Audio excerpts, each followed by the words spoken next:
a distância que existe entre a boa intenção do coração e aquela palavra que eu falo, nessa distância do meu coração para a minha boca, que foi dizer aquela palavra, a distância entre a boa intenção do meu coração e as minhas mãos que foram praticar aquela obra, em algum momento aquilo foi mudado, transformado, e essa boa intenção se desviou.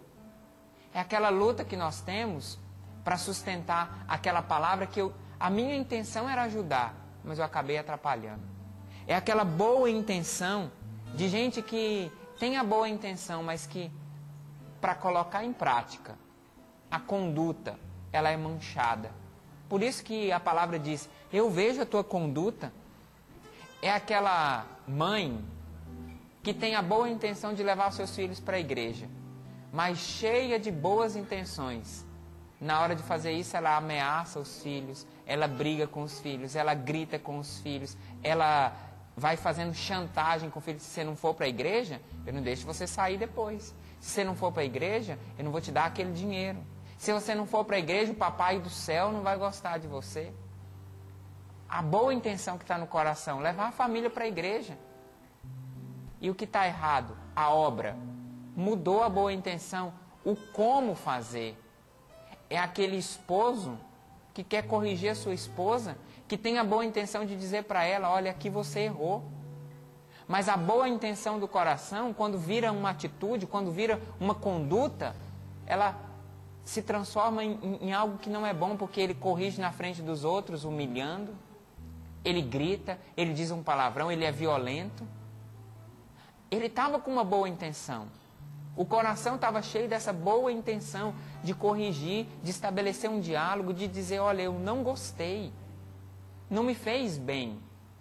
Porém, ele corrigiu na frente de todo mundo, humilhou a esposa, foi estúpido. Quando o nosso coração está cheio de boa intenção para corrigir alguém, mas a gente grita, usa um palavrão, humilha a pessoa, a boa intenção do coração, no meio do caminho, do coração para a boca, se perde. Porque a gente usa palavras duras. A nossa conduta se transforma.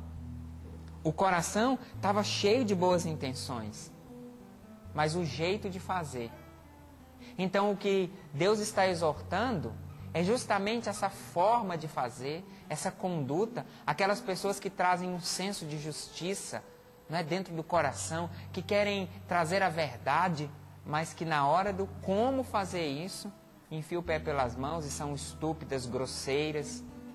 São pessoas cheias de boas intenções, com um bom coração, mas na hora da conduta, do como fazer, é aquele chefe que quer ver os seus empregados, os seus colaboradores acertando nas metas estabelecidas, mas na hora de dizer o como, esse chefe é duro, ele castiga, ele é vingativo. Ah, você errou, então você vai fazer isso. Então é aquela pessoa que na hora de colocar em prática, da conduta, ela se perde. E depois sofre. As pessoas que vivem isso, elas sofrem muito, porque depois elas vão comparar o que estava no meu coração e olha o que eu fiz. É aquele pai e aquela mãe que chega para conversar com o filho cheio de boas intenções, mas que o diálogo saiu para outro lado e acabou virando briga, e o sofrimento de ver. Eu queria corrigir meu filho para que ele melhorasse, eu queria levar minha família para a igreja, olha o que eu fiz. Conheço as tuas obras, pois não acho perfeita aos olhos do meu Deus as tuas obras, porque para ser uma obra perfeita ela precisa ser inteira, não pode estar dividida naquilo que eu tenho no coração e naquilo que eu coloco para fora. Aquelas pessoas que convivem comigo, a minha conduta, as minhas atitudes precisam revelar para essa pessoa quem eu sou. Eu não posso querer colocar do lado de fora a aparência de uma pessoa justa, honesta, direita, mas com más intenções no coração. Ou o contrário, de pessoas que se dividem dentro uma coisa e fora outra. Essa conduta que está sendo denunciada. E qual o remédio, padre? Versículo 3. Lembra-te daquilo que tens aprendido e ouvido. Observa-o. E aqui essa ordem, esse imperativo, observa-o, é lembra e põe em prática. Tudo aquilo que a gente foi dizendo da paciência, da calma, da tolerância. Observa aqui, quer dizer, põe em prática aquilo que você sabe. Deixa a sua conduta ser transformada por aquilo que você já tem na cabeça, no coração. Para de separar aquilo que tem no seu coração daquilo que você faz. Tem gente que sofre essa divisão porque no coração tem uma coisa, mas faz outra. É uma pessoa dentro e fora é outra. É uma pessoa que vive dividida. É uma pessoa que não testemunha na vida aquilo que traz no coração.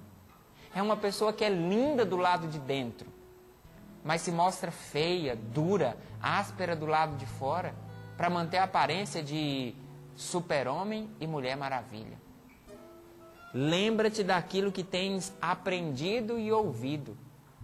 E mais do que só lembrar, transforma isso numa conduta, porque a palavra que vem depois é observa-o. Vive. Coloca em prática. A denúncia do começo do texto é: eu conheço a tua conduta. E isso está dizendo que aquilo que você aprendeu e ouviu, você não tem observado, você não tem colocado em prática. Nós que já temos uma caminhada na igreja, gente, conversão, mudança de vida, não é só para quem caminhava no caminho mau e passou para um caminho bom. Conversão é coisa para a gente de dentro da igreja. Conversão não é coisa do nosso passado.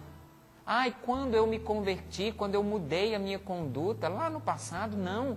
Conversão é algo do nosso dia a dia, precisa ser da nossa caminhada. A conversão de ontem, de hoje e a conversão de amanhã. Lembra-te daquilo que tens aprendido e ouvido, observa-o. Depois vem o imperativo claro, converte-te. Ou seja, aplica-te num caminho de conversão. Eu coloquei aqui, gente boa que está tentando acertar, também precisa de conversão.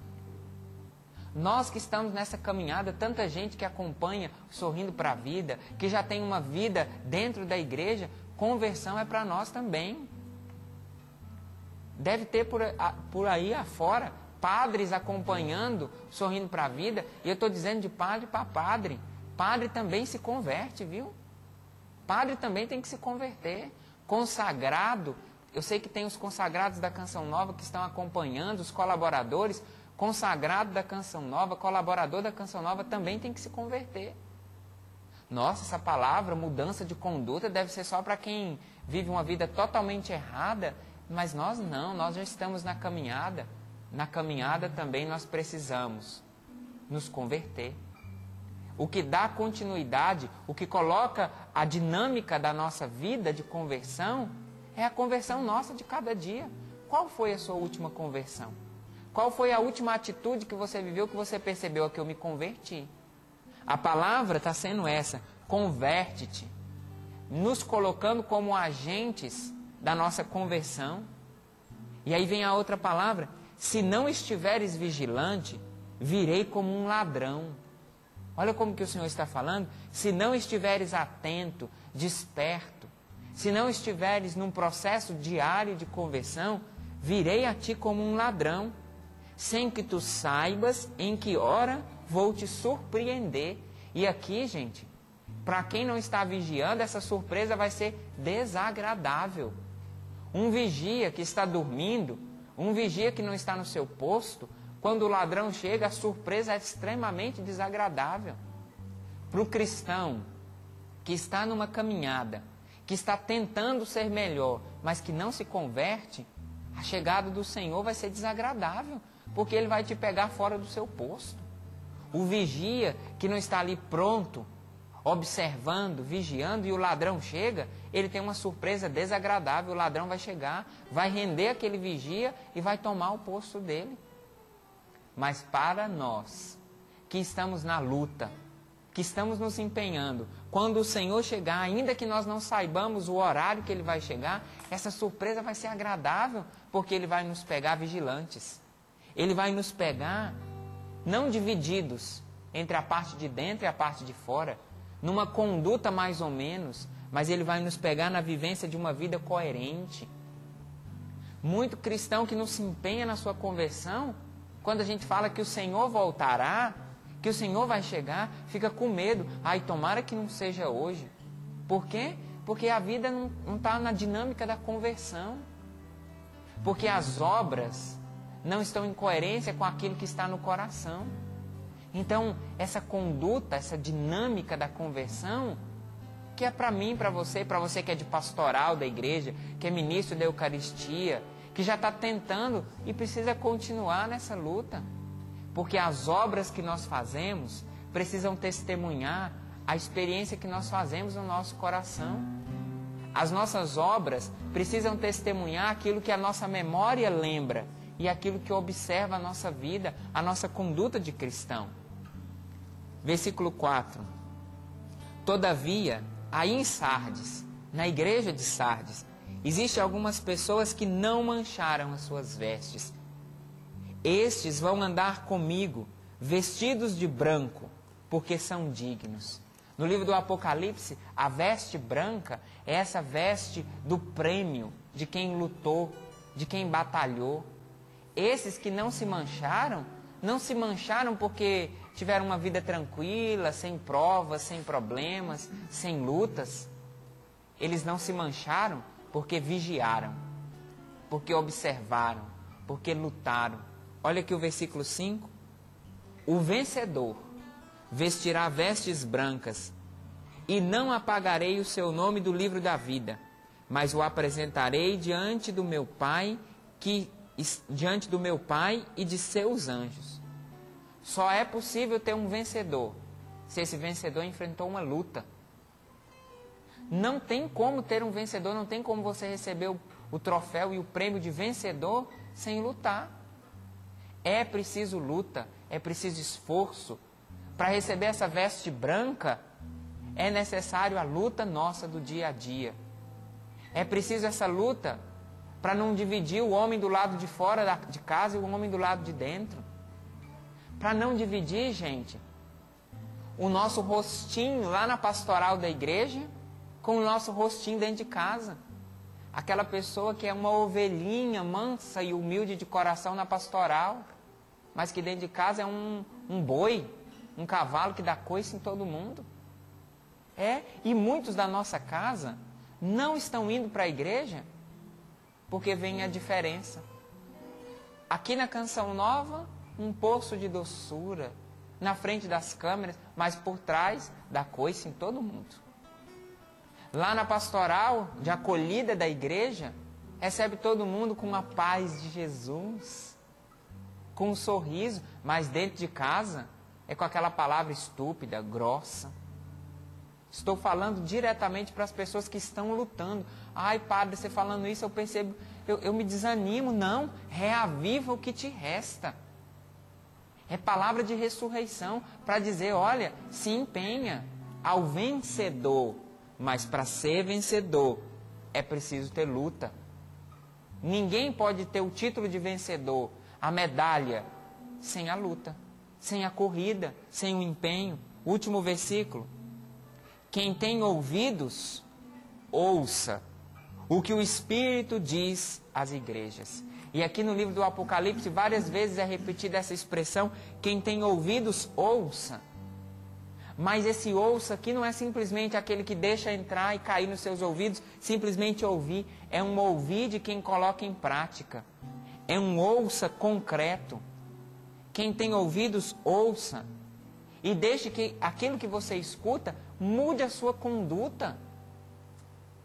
Ouça, aqueles que têm ouvidos, ouçam o que o Espírito diz à igreja, mas deixa que isso que você escute caia no seu coração e transforme aquilo que você faz.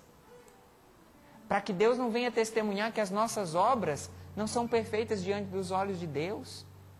Essa perfeição de quem está lutando, não é a perfeição de quem não tem defeitos, de quem não tem limites para serem superados, mas a perfeição de quem está na luta, de quem está enfrentando os seus problemas, buscando essa vitória.